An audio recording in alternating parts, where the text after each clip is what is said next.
تھی، آپ ممبر پر کھڑے ہوئے، ایک ممبر پر تشریف رکھے آپ، اس کے بعد آمین کہا، دوسرے پہ تیسرے پہ، جبکہ کوئی دعا کرنے والا نہیں تھا۔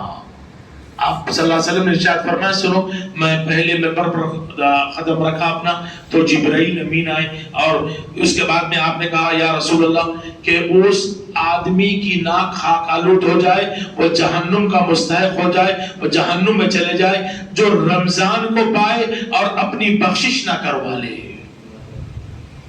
بدعا جبرائیل کی، دعا جبرائیل کی، آمین نبی کا، ختم۔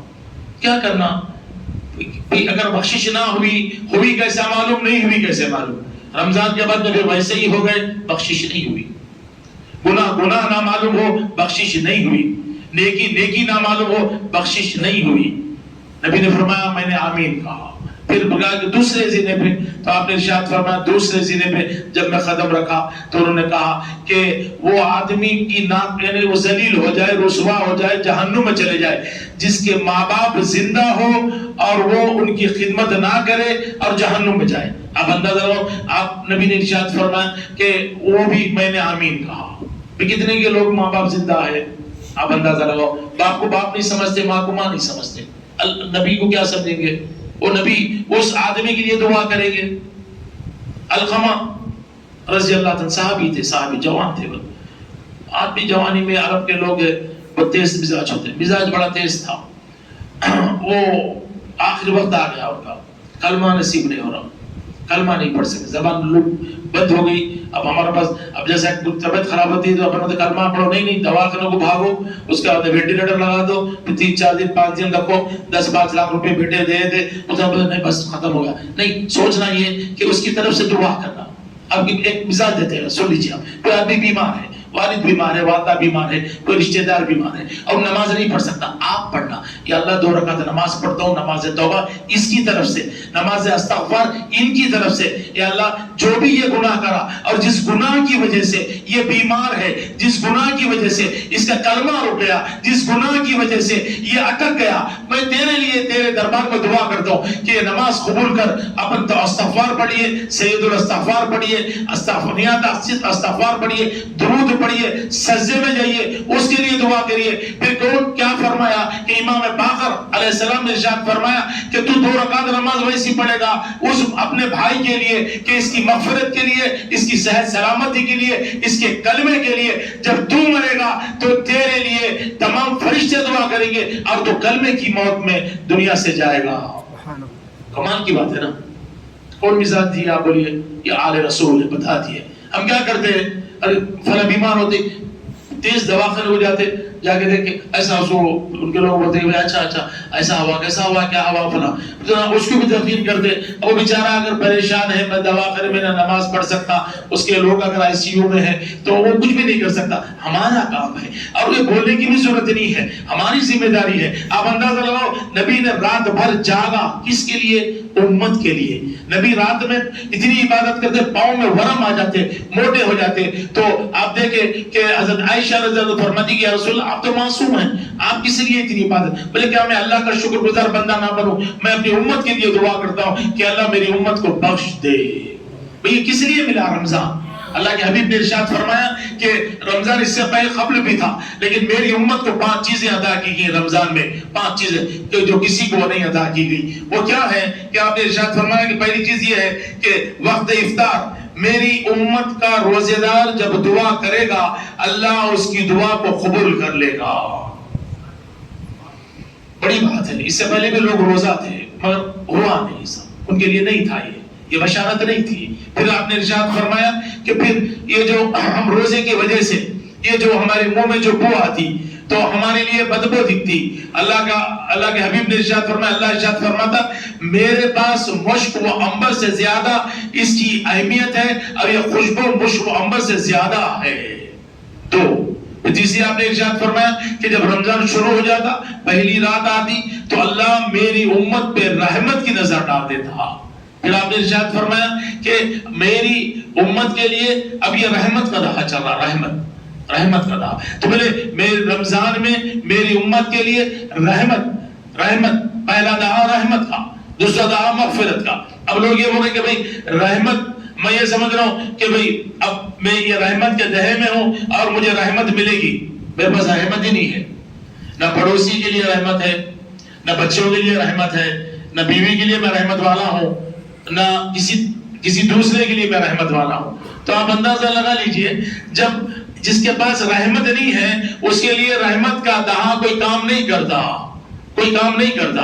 ایک مرتبہ درود شریف کا نظارہ پیش کریں. تو آپ دیکھیں کہ جو لوگ رحمت جس کے پاس نہیں ہے اس کے لیے رحمت کا دہا ہی نہیں ہے. پہلے رحمت والے ہم کو بننا ہے. تو آپ اندازہ لگاؤ کہ کیا آپ کوئی ٹیچر اس بچے کو مانیٹر بنائے گی جو فیل ہو جاتا؟ نہیں بنے گی. ہم میں رحمت ہی نہیں ہے اور دعا اور امید یہ ہے میں رحمت کے دہے میں ہوں اور اللہ مجھ پر رحمت کرے گا. تو پہلے رحمت والا بن جاؤ. اب ہمارے بزرگوں کی بھی یہ عالم ہے کہ بھئی بچوں کو پالتے پالتے عمر بڑی ہو گئی، بھئی 60-65 سال کے ہو گئے اور اس کے بعد میں بی پی بھی آ گیا، سب آ گیا، پھر چڑچڑا بنا اتنا کہ بیوی سے چڑچڑا بنا، بچوں سے چڑچڑا بنا، پوتروں سے چڑچڑا بنا. بھئی کس وجہ سے؟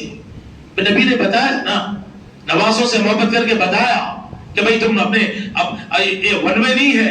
میں نے ابھی حدیث روکی ہے یہاں پہ بتاؤں گا کہ ابھی ماں باپ کی بات آئی تھی، میں علقمہ صحابی کا ذکر کر رہا تھا. تو کیا ہوا، وہاں سے میں یہاں آیا تو نبی نے جب یہ سنا تو نبی تشریف لے گئے اس صحابی کے پاس تشریف لے گئے اور جا کے دیکھا تو ان کا دم اٹک گیا تھا. نبی نے یہ نہیں فرمایا جو حقیق کرے بتاؤ، اب اس کے کوئی دوا ڈالو تاکہ اس کا یہ صحت مند ہو جائے. نبی نے فرمایا اس کی ماں کہاں ہے، ماں کو دیکھے. یہ نبی وہ ہے جب دیکھے تو آپ نے فرمایا کہ بھئی تیرا اس کے ساتھ کیا تعلق؟ بولے یا رسول اللہ بیٹا تو ہے لیکن اس کی زبان اتنی تیز ہے میں اس سے ناراض ہوں. تو راضی ہے؟ نہیں میں ناراض ہوں. تو بولے تو ناراض ہوگی تو یہ جہنم میں جائے گا. بولے نہیں میں معاف نہیں کر سکتی، اس کی زبان بڑی تیز ہے. یہ بیٹا ہے. اب اندازہ لگاؤ، آپ یہ نہیں بول سکتے کہ آج نہیں، وہ صحابی تھے تو بھی ان کی مزاج ایسی تھی. یہ دنیا ہے، اب اندازہ لگائیں دنیا، یہ 1,25,000 نبیوں کے باپ آدم علیہ السلام کو دے دیا کہ چلو کھا لو پھل مل گئے. آپ میں تو کون ہے؟ آپ دیکھیں ولی تو کون ہے، آپ صحابی تو کون ہے؟ یہ نبیوں کو دے دیا. تو نبی نے فرمایا کہ سنو، اگر تم انہیں معاف نہیں کرو گے تو یہ دوزخ میں جائے گا. تو بولے کوئی پرواہ نہیں. یہ نبی تھے، مزاج معلوم تھا نبی کو کہ ماں کیسی ہوتی. آپ نے کہا کہ لکڑیاں جمع کرو، لکڑیاں جمع ہوئی اور اس کے بعد میں اس کی ماں نے پوچھا کہ بھی کیا بات ہے رسول اللہ لکڑیاں جمع ہیں؟ تو بولے دیکھ بھائی کیسا بھی یہ دوزخ میں جائے گی، پھر اس کو غسل دینا، کفن دینا، نماز پڑھنا بیکار ہے، تو معاف نہیں کرے گی. تو میں نبی ہوتے ہوئے، ہم نبی ہوتے ہوئے، اب یہ کسی کی مرید ہو گئے، اماں گھومتے رہے، باوا کو پوچھتے، وہ مرشید کیا کر لے گا؟ باپ کو گالیاں دے، ماں کو جھڑیاں دے، درگاہ ہوئے ولی کیا کر لے گا؟ نبی کچھ نہیں کرے. نبی بتا دیے کہ یاد رکھو کہ ماں باپ کا نافرمان دوزخی ہے. میں نبی ہوتے ہوئے اس لیے دعا نہیں کروں گا کیونکہ اس کے کردار یہ ہے، اس کا اخلاق یہ ہے. تو یہ ماں باپ کا یہ اتنی بڑی ماں باپ کی فضیلت ہے، آپ اندازہ لگائیں. تو پھر کیا ہوا؟ اور بیٹھے صحابی نے کہا یا رسول اللہ کیا کرے؟ پھر ان کی ماں نے کہا یا رسول اللہ یہ میرے سامنے زندہ جلے مجھے منظور نہیں ہے، لہٰذا کیا کریں کہ میں اسے معاف کرتی ہوں. ایسا لفظ نکلا معاف کرتی ہوں. ویسے ہی ہوش آیا، کوما میں جو تھے آج کے دور میں وہ آئے، وہ نبی کو دیکھے، کلمہ پڑھے اور دنیا سے رخصت ہو گئے. یہ بہت کامیاب موت ہے. تو معلوم یہ ہوا ماں باپ کا نافرمان. ابھی حدیث سنایا کہ کیا ہے، دوزخ میں جائے گا. جبرائیل کی بدعا ہے، نبی کی آمین ہے. یہ تیسری زینے پہ نبی نے تو تشریف فرما ہوئے، پھر آمین کہا. صحابہ نے پوچھا رسول اللہ کیا بات ہے؟ آپ نے کہا کہ جو میرا نام آئے اور اس کے بعد میں درود نہ پڑھے اور اس کی ناک خاک آلود ہو جائے اور وہ جہنم میں چلے جائے. میں نے آمین کہا. اب ہمارا مزاج ہے سنت الجماعت کی ہے، بڑی آواز میں یا محمد صلی اللہ علیہ وسلم لگا دیے، سمجھے عبادت ہے. جتنے لوگ جا رہی وہ درود نہیں پڑھے تو انہیں اس کا امام بن گیا ان لوگوں کو یہ دوزخ میں لے جانے کا. اپنی حد تک سنو، اگر نبی کا نام ہے درود پڑھو. یہ کوئی ایسا کوئی بوجھ نہیں ہے کہ لوگوں کو یہ معلوم ہو جائے کہ یا عروس ہو رہا یا فلاں جو ہے سو کوئی 11ویں ہو رہی. کوئی ریکارڈنگ سے کچھ نہیں ہونے والا. آپ اندازہ لگاؤ، اگر ولایت اگر اللہ کی مخرج آپ دیکھیں کسی ولی کی چوکٹ کو چومنے سے صفائی سے ہوتی تو جتنے مجاور ہیں وہ ولی ہوتے ہیں، ولی ہم جاتے اور وہ ہمارے پر ایک نگاہ ڈالتے یا علم دے دیتے یا عشق دے دیتے یا اچھے راستے پہ ڈال دیتے. نہیں، ولایت کہیں اور ہے، اللہ اور اس کا رسول راضی کہیں اور سے ہوتا. اندر سے لانا پڑے گا، اپنے آپ کو دھونا پڑے گا، لعلکم تتقون کی منزل پہ آنا پڑے گا، تقوی پیدا کرنا پڑے گا، تقوی میں آنا پڑے گا، نبی سے وہ ربط رکھنا پڑے گا، آل رسول سے وہ ربط رکھنا پڑے گا.